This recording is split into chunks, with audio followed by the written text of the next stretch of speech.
All right, so I think we should probably jump in because we have a lot of video to watch. So Darren, why don't you start?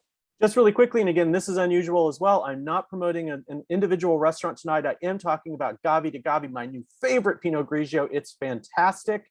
Joey, would you bring that image up for me because it's too bright for me to show you? There it is. It is available at a couple of restaurants that I know of. It may be available at a restaurant near you. You can come back to me now. It's available at Rusticina, which I talk about a lot. And next month, I'll be talking about the restaurant Basilico Pizzeria, and we'll be talking about that. And they have it at they have the Gavi Gavi there as well. The Gavi Gavi is only available at restaurants and on wine.com. So why am I talking about it? Because it's available at restaurants that I like. David has a really ambitious schedule, so I'm going to go back to David. David, take it away. That was the fastest, quickest Darren Dietz moment on video we have ever seen. So well done. I didn't time it, but I should have. So happy 2022. Happy Aperitivo. Raise your glass if you have one. If not, just, raise your hand. All right. Great. So we're going to talk just a tiny second about Così, tutte. So we remember this is one of the Da Ponte operas of Mozart. I think it's the last one because I think it is the last one because it was one of his last operas actually before he died. And in a nutshell, I won't explain the entire opera, but it centers around two men and their fiancés. The men are Ferrando and Guglielmo. The fiancés are Fiordiligi and Dorabella. And Don Alfonso, who's a bit of a cynical man, bets them that they will be like all women. Così fan tutte means they all do that, in effect. They will be unfaithful. So the bet is he thinks they'll be unfaithful. The two men says, no, they'll be faithful. So he says to the women that the men have been called to duty as soldiers and they have to leave. So they leave very quickly into the opera, and I've got some great music I'm going to show you of that moment. And they come back disguised.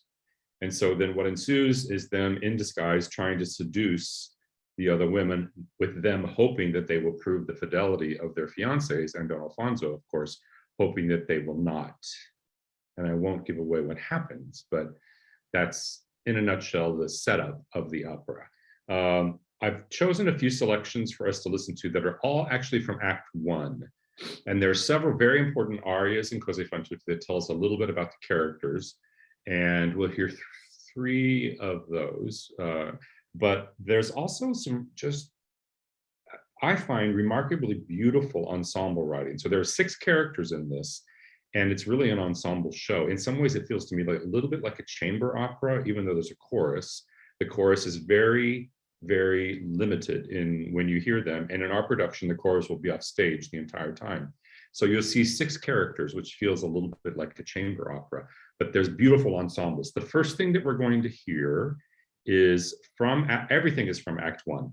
This is an ensemble quintet called, and the title is, and see if you know Italian enough to anyone knows what this means, Di scrivermi ogni giorno. Anybody want to take a stab at what that means? It's, please write to me every day. I hope you will write to me every day. And it's when the two soldiers are going off to war. Of course, we know they're actually going off to be disguised and come back, but the women are a little despondent knowing that they're going to be going off to war. So that's the first thing that we're going to listen to. And Joey, why don't you pull up the first video?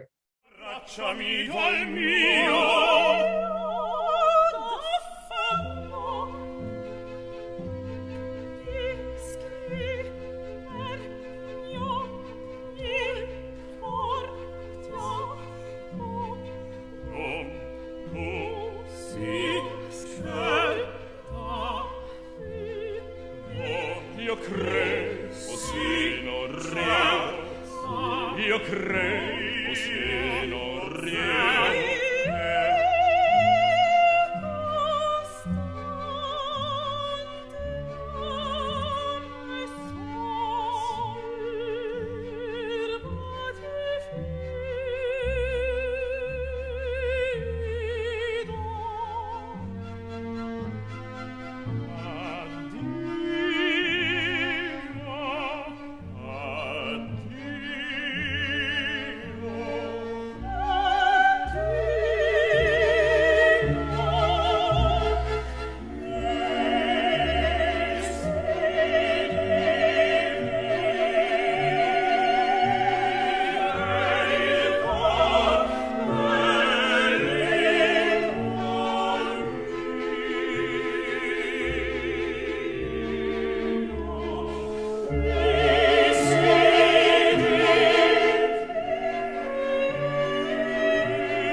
So there's really beautiful, very transparent music in this. You see, the strings are it's very simple, with this beautiful long lines of these voices over the orchestra. I just think it's gorgeous, gorgeous writing in this opera. Some of Mozart's best writing.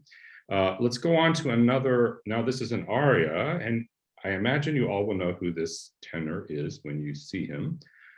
This is actually in recital, so it's with piano, and this is the character Ferrando. And so this is after he is still in the first act, but after he has been in disguise trying to seduce one of the women, one of the fiancés, and at this point, unsuccessfully.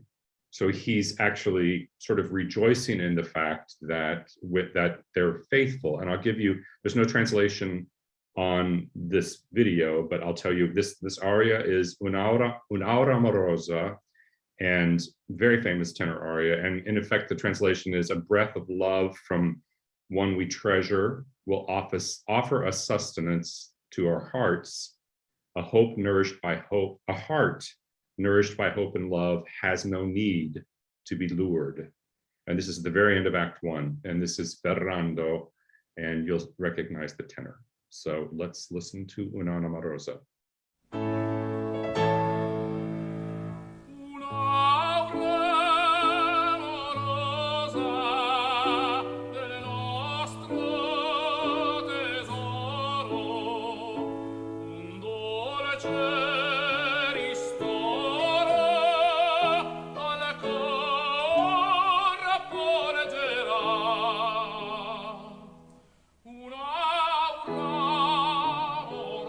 amorosa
I think it's, people don't think of Pavarotti as a Mozart singer, but I just think it's the most beautiful version of this that I've ever heard.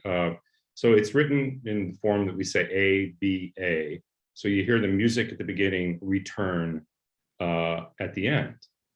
The tune, the Una Amorosa tune, returns at the end. I don't know if you noticed that it sings it pretty straightforward the first time through, and then the B section gets a little more agitated.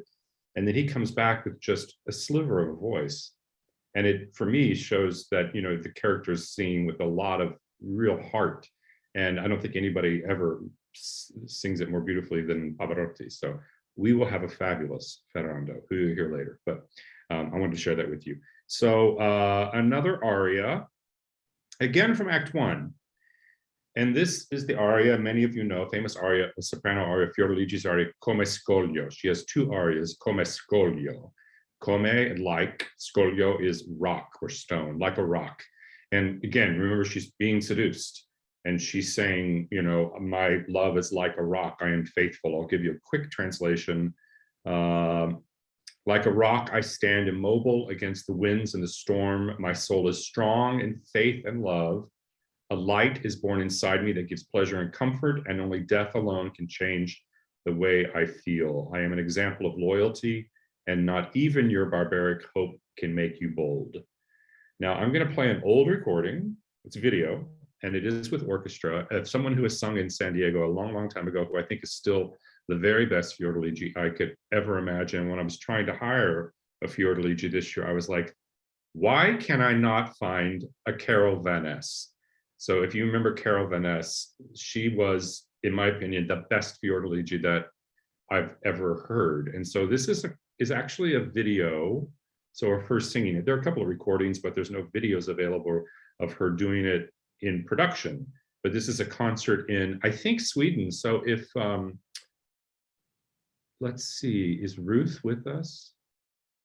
I know Ron is, but if Ruth is in the room, then I think there's a little bit of Swedish translation on the video. She is on the call.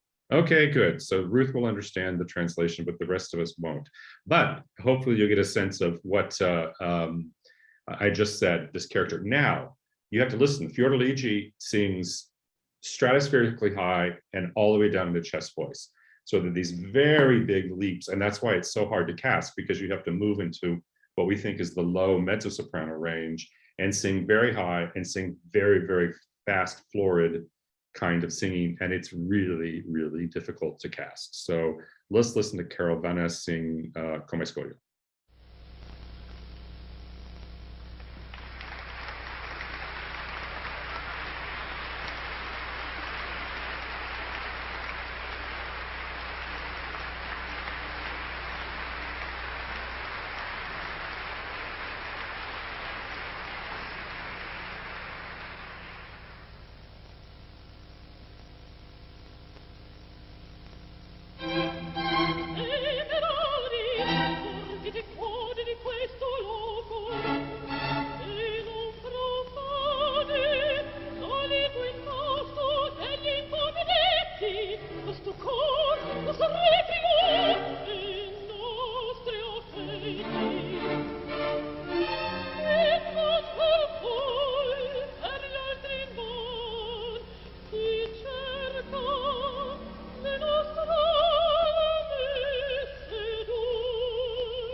So yeah, that's pretty fabulous, right?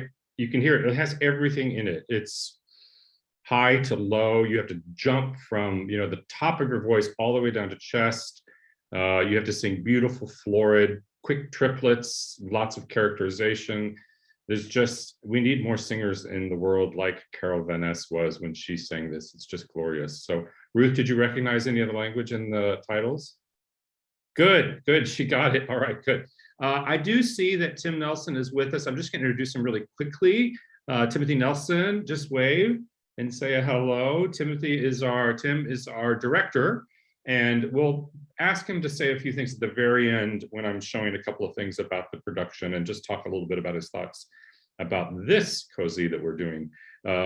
You're going to see another selection now that was from the ensemble, the quintet that we heard earlier, which is a recent production from Glyndebourne, which is very, very beautiful. This is another ensemble from Act One. It's a trio that we see when the soldiers have gone off to war.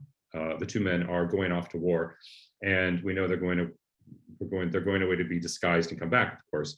But it's a very heartfelt, beautiful trio that they're wishing them that gentle breezes will take them safely. And it's just one of the more gorgeous moments in all of opera, but particularly in this opera. So just listen to this quickly.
Another gorgeous example of such beautiful music in this opera, and all of this gorgeousness actually happens in Act One. Like everything I played for you so far is in Act One of this opera. There's plenty of great music in Act Two, but I just wanted to sort of focus thinking about that.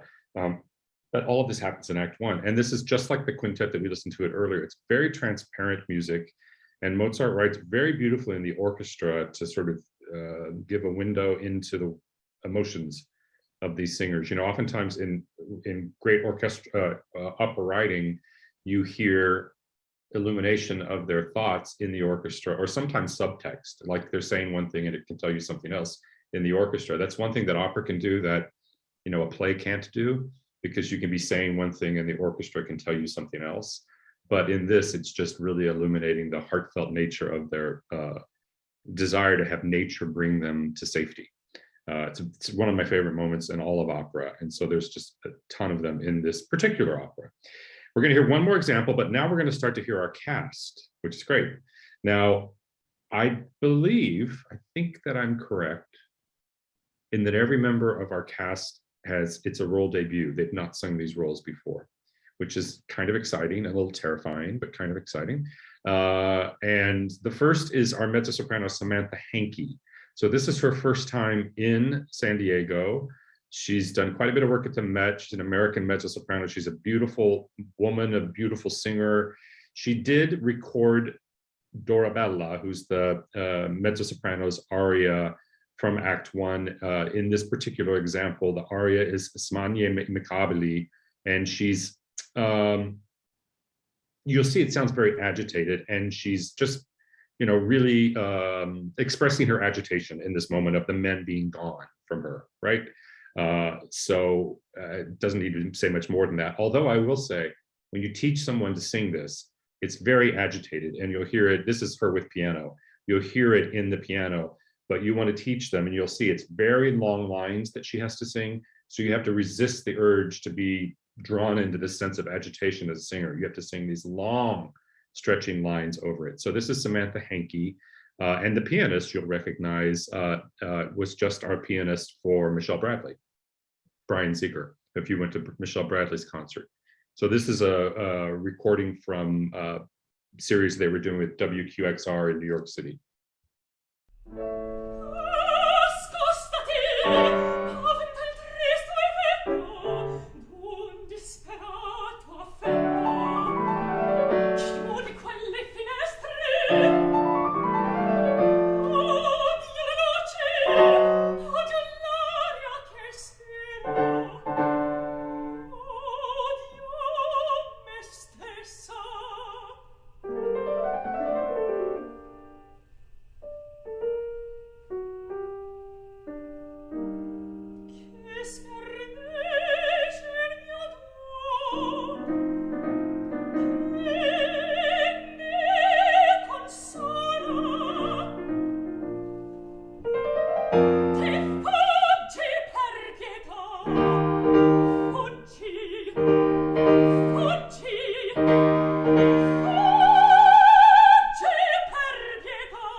So you get a first glimpse into the kind of amazing cast that we have in store for you. She's fantastic, and she's just one.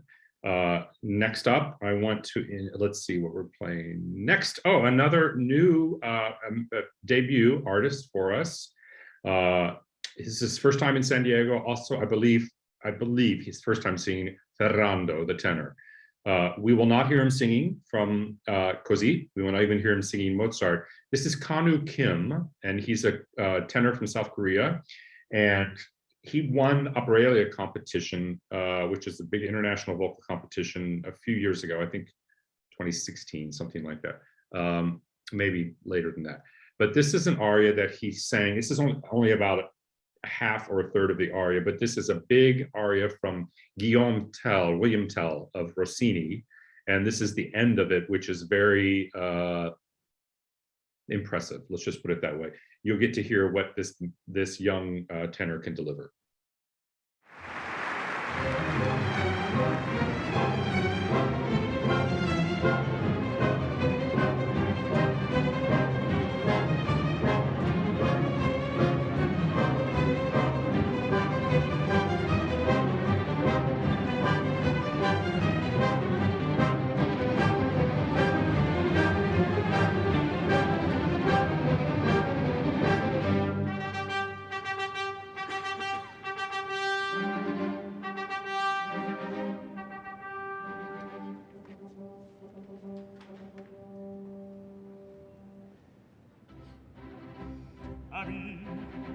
Amis, ce qu'on aime en vengeance, si notre chef il doit le faire, c'est à nous qu'appartient sa défense. Taille-d'or fraîchement sont ouverts, taille-d'or fraîchement sont ouverts. Suivez-moi, suivez-moi, oh monstre perfide, troppo l'espérance homicide, troppo l'espérance homicide. Arrachangé la massacre, arrachangé la massacre.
Needless to say, he's a very, very exciting young singer, right?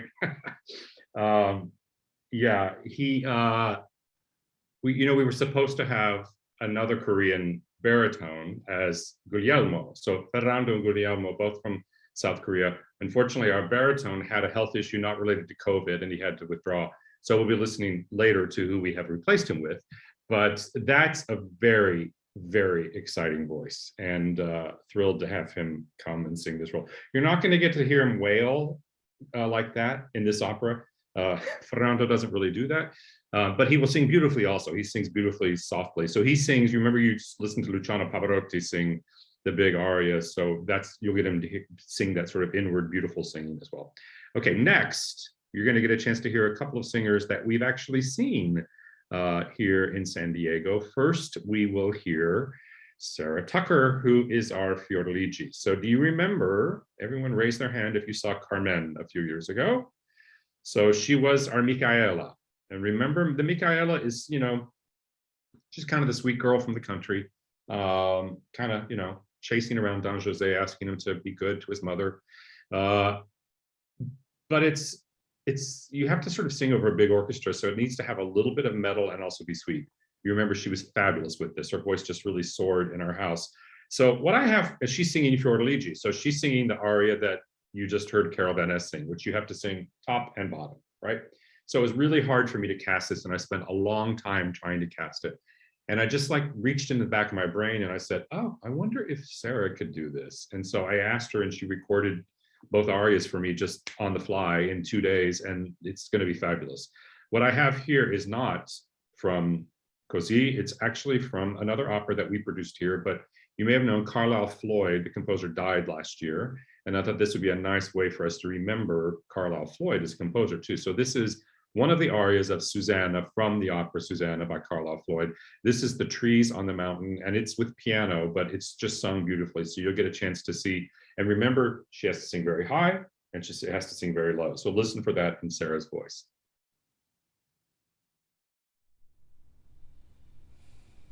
Alone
How many of you know that aria? If you know it, if you've heard it before, it's used a lot in auditions. Not that many people are producing Carlisle Floyd right now. You know, he was produced a lot in the 70s and 80s, and I think we produced Susanna here. We did most of his work. I'm thinking about producing it actually. So his death made me think about producing this again, because it's a really very interesting musical vocabulary. It's very American, tuneful. St. Louis Opera Theater is planning a new production. I think they're moving forward with it. We're going to do it, and then got set aside due to COVID. And you all remember Patricia Rissette, who's sung with us a number of times. She is going to direct it. So, you know, she's sort of stepping away from singing and moving into directing. So I'm going to see if we might co-produce that and produce it here. And I'm thinking about Sarah, because Sarah sings it so beautifully. She's like the perfect voice for it. Anyway, so that's Sarah Tucker, our Fiordiligi. You already heard our Dorabella and our Ferrando. Let's see who's up next. Also returning, another one you'll be remember very fondly, Alyssa Jordheim, who was our Gilda in Rioletto. And you remember she's like a little tiny thing that has this big, gorgeous voice. And she's going to sing Despina. Now, Despina, we've not really talked about. Despina is the maid to the two sisters who are the fiancés. And let's just say she's a little scheming, and she helps Don Alfonso with the ruse and the plan, moving it forward. Very funny character, has to come in disguises and various things. And in Tim's production, particularly, she dresses up in some very interesting things. This is Alyssa Jordheim not singing Despina, but I wanted to play for you what I heard her sing when I heard her first in an audition in New York. And it wasn't Gilda, but when I heard it, I thought, this is a Baroque aria. It's by Handel, but it sort of showed me everything that she would have needed to sing as Gilda. And so then when I got back, I thought, well, she could be a really good Gilda, because she's also petite. She could really look, you know, like the daughter. And it's from Julius Caesar.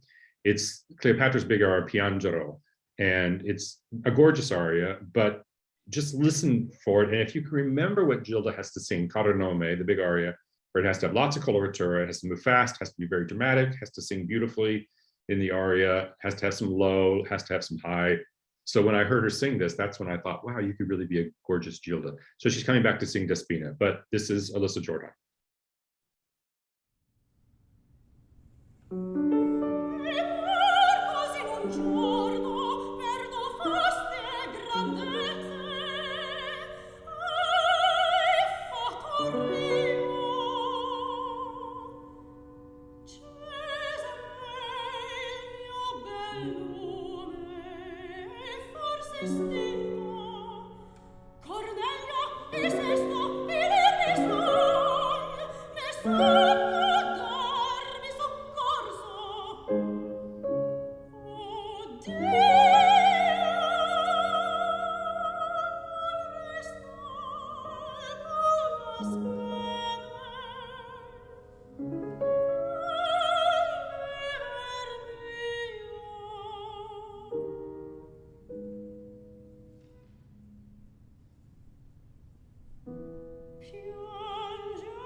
I hope everyone remembers how beautiful she was as Gilda, and she's going to be fabulous as Despina. Let's go quickly through the other two that we have, because I'd like to introduce Tim and have a few minutes to talk with him. We're probably going to go a few minutes over, but not too much. I hope they'll bear with us. Let's hear now, I believe it's Reggie Smith. Yeah, Reginald Smith Jr., who is our Don Alfonso. Reggie's a baritone. This is again with piano, but it's Oduma and Holder Abendstern from Tannhäuser of Wagner.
Reggie Zardone Alfonso, beautiful voice, very beautiful. Finally, our last member of our cast, and I want to introduce to you, is the replacement that we had. Remember I mentioned earlier, we had another beautiful, Gi-hun Kim was our original Guglielmo, and we had to scramble a couple weeks ago to find a replacement when he had a medical condition we had to deal with. But we found John Brancy, who's a fantastic young American baritone who just sang it in San Francisco. This season in the fall in San Francisco. And I knew John in New York a decade or so ago. And this, let's see, what are we going to hear of John? Oh, this is Prince Yeletsky's aria from Peak Dame of Tchaikovsky, which you may know this aria. It's a very, very beautiful aria.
So we're very lucky to have had John just jump in at the last minute and be able to join us.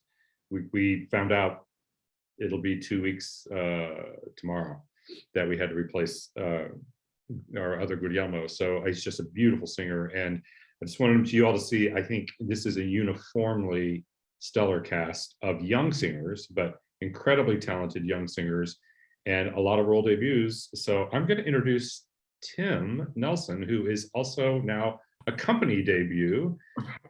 We can call you Tim, right? Because I call you Tim. Certainly. Okay, good.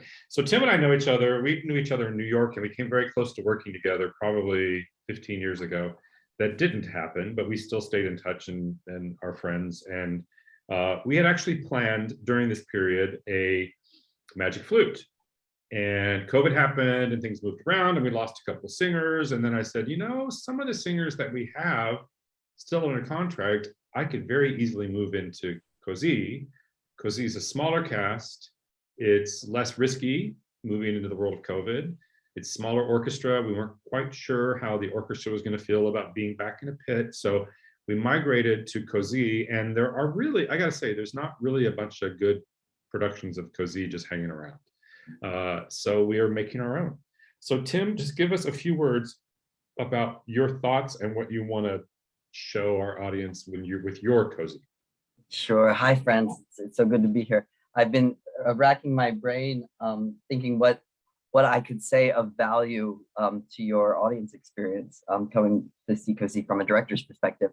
And I think what I'd like to share with you is that Mozart, of course, was really at the height of his powers as a composer writing in the classical style with Così, with Figaro and Giovanni, you really feel him figuring out solutions to dramatic problems, figuring out how to tell a story with music, and he always comes up with amazing solutions. But you hear him figuring it out. With Così, it's so easy. It's as if he no longer is writing in the classical style, but he embodies the classical style. He just is the classical style. And I think for the ultimate storyteller in music,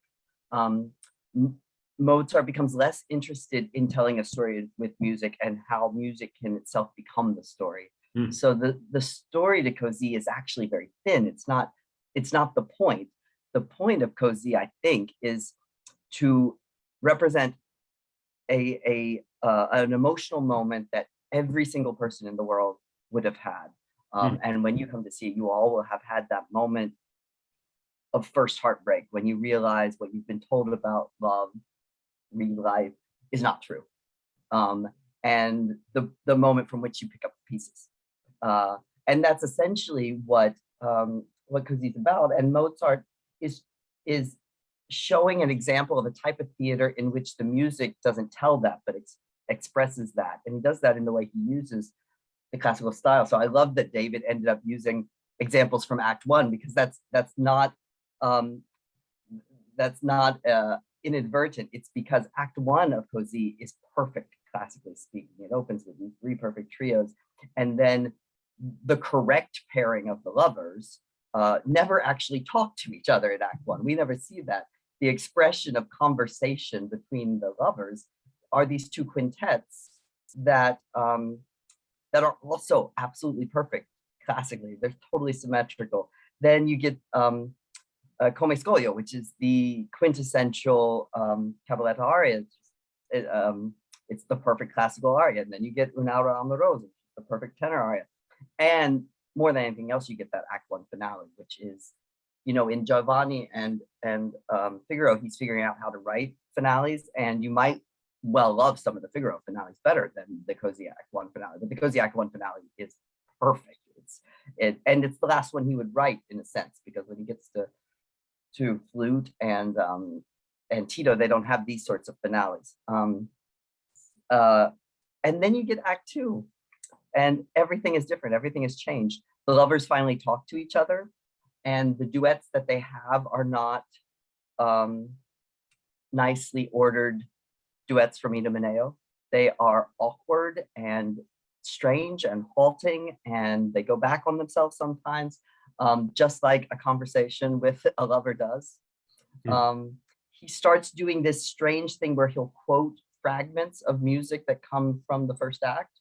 But not only that, he'll also set up other musical fragments to sound like they're quotations from the first act. So you never know whether, have I heard that before? Did that? And sometimes you haven't, sometimes you haven't. And this is incredibly brilliant. Because just in the way life starts to become, roads not taken and mistakes made, and mistakes that, did I make that mistake or not? He's representing that in the music. And the soprano aria, Per Pietà, is Come Scoglio is incredibly difficult, but in a way Per Pietà is even more difficult because it is so vulnerable and so naked and unlike any other aria in the repertoire. Totally bizarre and unlike a classical aria. And then ultimately the second act finale, which is just a mess, a beautiful mess, but it's a mess. It has this incredible fugue in it that never turns into a fugue because it can't modulate out of E flat major, but breaks your heart. And then there are all these fragments, like I said, of things that did or did not happen.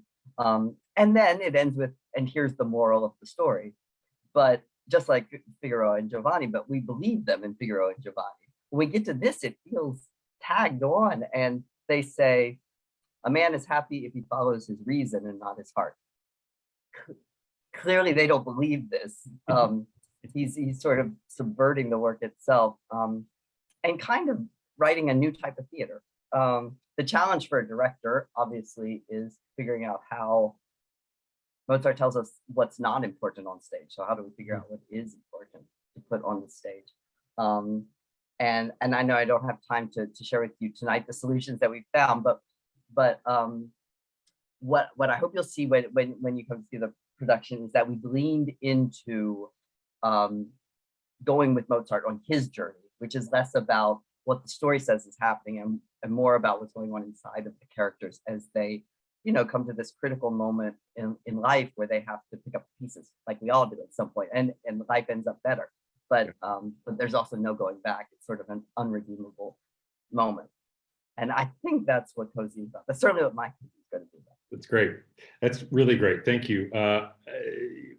When we chose Così, I said to Tim, there's a lot of productions that it winds up being very cynical, and it ends in a very kind of, I don't know, you walk out of the theater going, it's just like, you feel like not happy, you feel cynical at the end.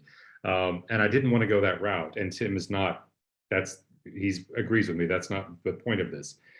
First understanding of the truth and heartbreak that involves in love is really what this is about. Now, that's not cynical, it's just real and painful, and joy of love and pain of love and all of that. And the first time you experience that, because these are young couples, right? So there's some really beautiful things to explore. You may have recognized the way Tim talks here, unlike many directors, he talks a lot about the music. So talk a little bit about your background, Tim. You're muted now. Having said some things are unredeemable. Apparently, if I mute myself, I can't unmute myself. Be careful about that. Yeah, my background's originally as a composer. I went to an undergrad as a composer, and then I became a harpsichordist and a conductor for anything earlier than Mozart. It's the only thing I feel safe of letting myself loose on. And then I became a director. Now I sort of do all three. And I run a small opera theater company in Washington, D.C. called DC. And you spent quite a bit of time in Europe, though, before DC.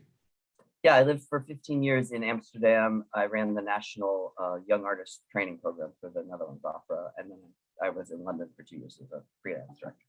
So we're really lucky to have Tim, just so you know. And it's going to be really great. I do have a couple of looks. Are you okay if I share just a couple, Tim? Sure, they might cause more questions than answers, but that's okay though. Sometimes leaving with questions is kind of nice. I have one look from the stage, and then I just pulled together a few pieces from our costume designer's lookbook. So if you've ever been involved into the design world of theater, you start off oftentimes with a lookbook where you come up with sort of influences and ideas and things. We're building and shopping the costumes because it has specific periods. So we're going to shop some things. So these are not sketches that the costume designer has given us of what we're actually going to see. They're just thoughts of the shapes, and there's a couple of swaths of fabric. So let's look at the image from the stage. Okay, so this is one look from the stage. Now, just explain a little bit about this, Tim. Yeah, what I'll say is for me, I see a lot of resonance between Così fan tutte and A Midsummer Night's Dream. These sort of pairs of lovers that essentially have no unique identity in the beginning, and they go through a journey of transformation and pain and finding themselves on the other side. And Shakespeare, in his, not only in Midsummer Night's Dream, in As You Like It, in a lot of places, uses the central metaphor of the woods. Sondheim does it too, of going into the woods to be changed. So our entire journey is this. It starts in a very idyllic open field of flowers, and throughout the course of the entire opera, the journey deeper and deeper into a woods, from which they'll come at the end. And this beautiful image of poppies that we see is going to be realized. We're not entirely sure yet, but it's going to be a combination of projection and video, we think. Yeah, those will be video, and the ones on the grass obviously will be not real, but but they look like real poppies. So they'll stick up from the grass. So you'll see a raked stage of turf, and you'll have poppies growing around them, and then you'll have this image behind. But one of the things that I've been trying to ask from this production is, if you all went to the drive-in operas that we did, and you had that experience inside of your car of having this intimate thing this thing that's usually grand, and in the drive-in, it was actually further away in many times than what we experience in the Civic Theater. But then you had these images of people in the screens that were somehow intimate in a way. So I wanted to start exploring. We don't have screens in the Civic Theater, but how can we actually bring in, video and projections and things that can kind of bring a little bit of that world that we had from the drive-in into this production. So we're going to play around with that a little bit. And this is just one, it moves through the seasons. This is the first season, and then you see trees and replication, a little bit of winter in one point. And but it's very beautiful, and it's simple in its own way. But of course, simple is never easy to achieve, right? So, and of course, you're just seeing this is a 3D model of how the rake stage might look with the drop behind it that we're going to project on. The shapes that you see on the people are not the shapes you'll see, because this is just a computer modeling system. So now let's look at the lookbook of the costumes, which you got a peek of before. You see a lot of different times here, right? So I'm only showing part of the looks. This is only one look for each character. If you look up in the upper left, those are the three women. That's, Fioreligi and Dorabella and Despina. And then we see top right and bottom left, that is Ferrando and Guglielmo. And you see them sort of going off to war. And you also see them in disguise. And in disguise is going to be cowboys. So they're going to come back disguised as cowboys. And then Don Alfonso, who's kind of the Svengali master of ceremonies, moving things around, let's say maybe a director, is sort of in a director look at one point. So these are just influences that we're looking at that are going to hopefully be some of the shapes, some of the colors, and some of the time periods of the costumes. And Tim, is there anything you want to say about these? Yeah, I might offer why these shapes in this time period. The piece, of course, is exploring the harm that myths do, the myth that love is easy and perfect. And to riff off of that, the production takes on the American myth. So this is why the boys are cowboys. This is why the show at least begins in the sort of quintessential 1950s. This is why Don Alfonso is Orson Welles. We're sort of grabbing iconic images that we all know from our collective imagination of America, but also myths of America at the times that were actually much more complex than the way we choose to remember them. Yeah. So you'll see something like this as part of it, and then the time periods, we don't stay in this mythic image world. It changes. We do have what we call, what you may know as a supernumerary, a super. So we have someone who is sort of an actor, that's an extra character. And talk a little bit about him. Sure. As a director, I usually am interested in staging metaphors, in taking a line that explains a narrative and directly as if it's a metaphor. I find in Così, I'm doing the opposite. I'm staging the metaphors literally. So in Così, they are always talking about Cupid. So I thought we really needed to have Cupid on the stage. But Cupid as an expression of love that's been through the ringer. So our Cupid is a 76-year-old man in an old tank top and a diaper and little wings, and he is tired and he is angry and he is ready to retire and be done with this.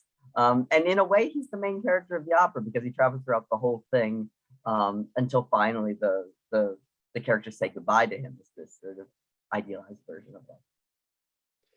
So a lot of provocative is, I think you have that in your bio, something that you're a provocateur, I don't think this is particularly provocative. I think it's actually illuminating, but illuminating in really inventive ways. There's going to be some vaudeville-ish influences in this. There's,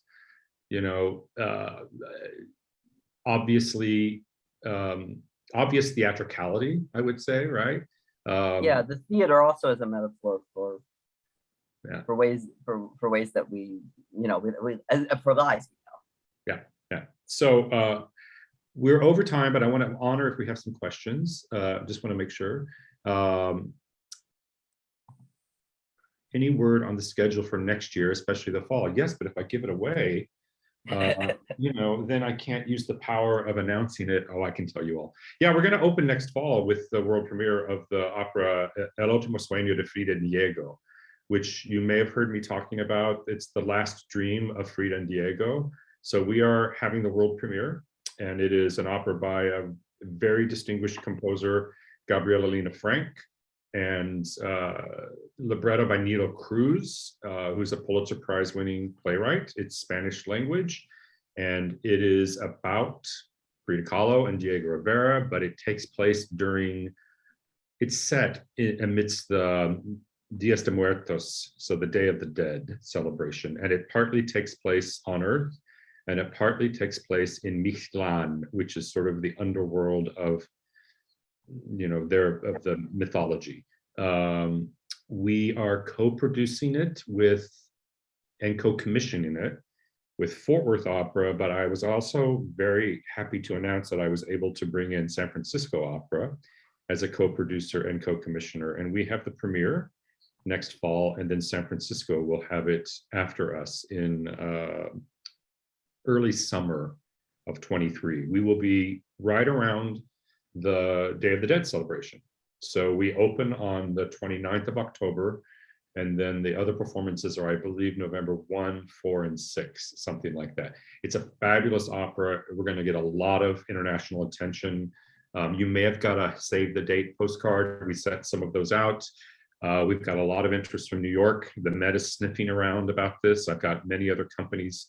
I've got Houston and Austin and Cincinnati and Kansas City all coming potentially to a workshop we're going to have to think about co-producing it with us. So it's going to be big news, and it's a fabulous work. And you put Frida Kahlo's name on anything, it's kind of like Carmen. There's a work, an opera that many of you may have seen that Long Beach produced called Frida by Robert Xavier Rodriguez, which I think is an okay work. I don't think it's great, but I think it's an okay work, but it's produced all over the place because it's about Frida Kahlo.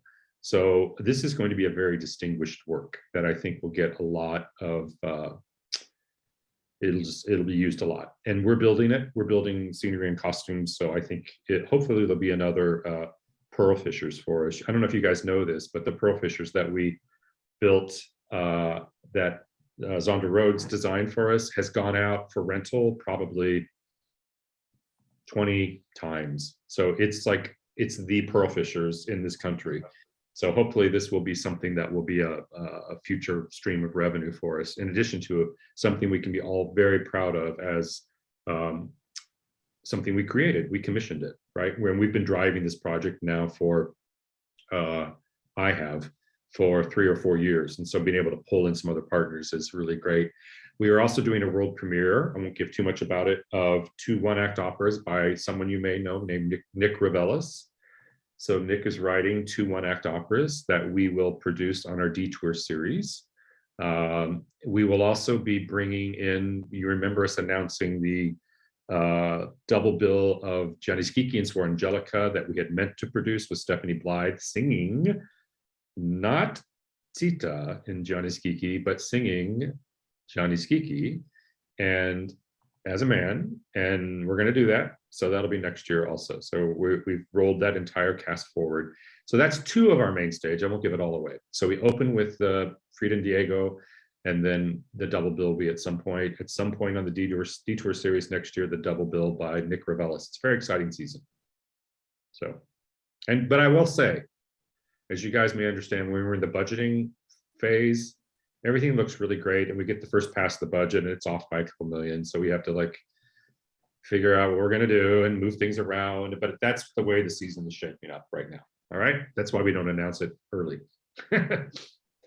Any other questions? Yes, sorry. DePaul University is also a co-producer. Thank you, Jeannie. It's DePaul University, Fort Worth, us. Oh, and I think, are Greet and Carl on the call? I thought I saw them earlier. Carl Hostetler. Yes, they are, David. Great. So Carl Hostetler, who is a board member, and his wife Greet, they're on the call. Carl is our sponsor as a commission sponsor. So he's been able to support our ability to commission this work, which, if you know what that means, we as a company with other companies pay for the creation of this work. So we hire a composer and librettist in partnership with other companies to create the work.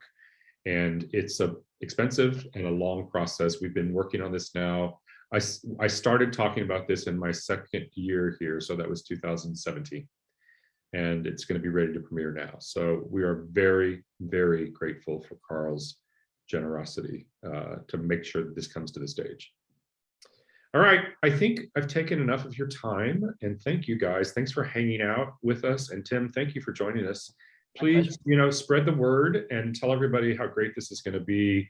And I hope you enjoyed listening to these singers. This is the world that I love living in. I also made sure I chose things that I love hearing them sing. So you also hear a little bit about me when I was showing you what I like to hear. So, all right, thanks everyone. Happy rest of the weekend, and see you soon.